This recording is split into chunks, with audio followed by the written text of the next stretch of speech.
I'm here today to talk to you about negative emotions, the behaviors that keep them alive, and the steps that you can take in order to cope with them and overcome them so that they don't get to control your life.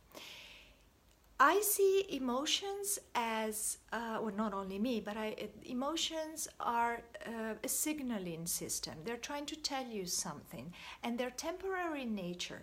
So what they should do is come, tell you whatever they have to tell you, and leave. But we know that this is not the case. So some of the behaviors that might be feeding your negative emotions might be, for example, avoiding things that make you anxious, which in turn will make you feel more anxious. Or using what I call safety behaviors. So for example, if you're afraid of driving, you might always make sure that you drive with someone in the car, and that will make you dependent on that person and take the control out of your life. Or another behavior might be ruminating thoughts, stalking your ex-boyfriend on Facebook, or worrying excessively.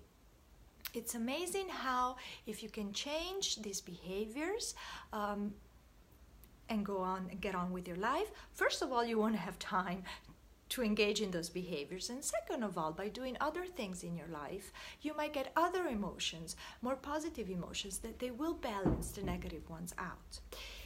So most people don't like negative emotions. They either try to avoid them, suppress them, share them, or compete with them.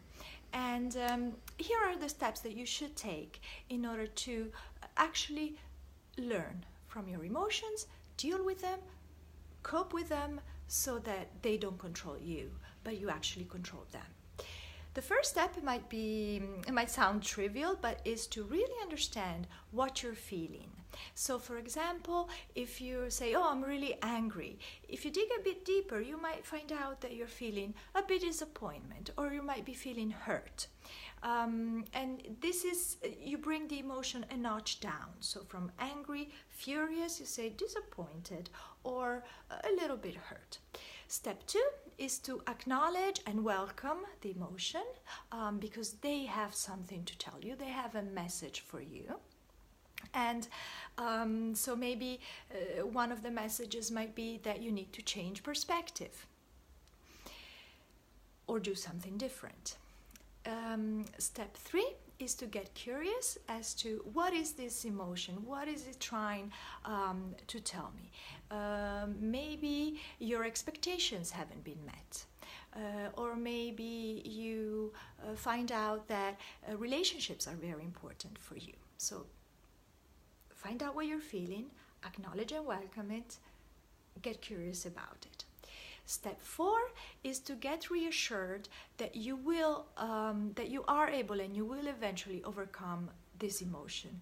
And how you do that, it's amazing how we forget about our successes. So think back in the past, in a particular time when you felt a bit hurt or you felt a bit disappointment, how you dealt with it, and the pleasure that you gained from overcoming it. And this is teaching your brain to get pleasure. So step 5 is your empowering tool, what I call your empowering tool, and it's rehearsing. Your brain doesn't know the difference between something that it's vividly imagining or actually living. Think about your dreams. So rehearse it 3 or 4 times. Think in the past when you felt that way, how you dealt with it, and the pleasure that it gave you. Okay, so basically the message that you're sending to your brain is, I've done it in the past, I can do it now, and I can do it in the future.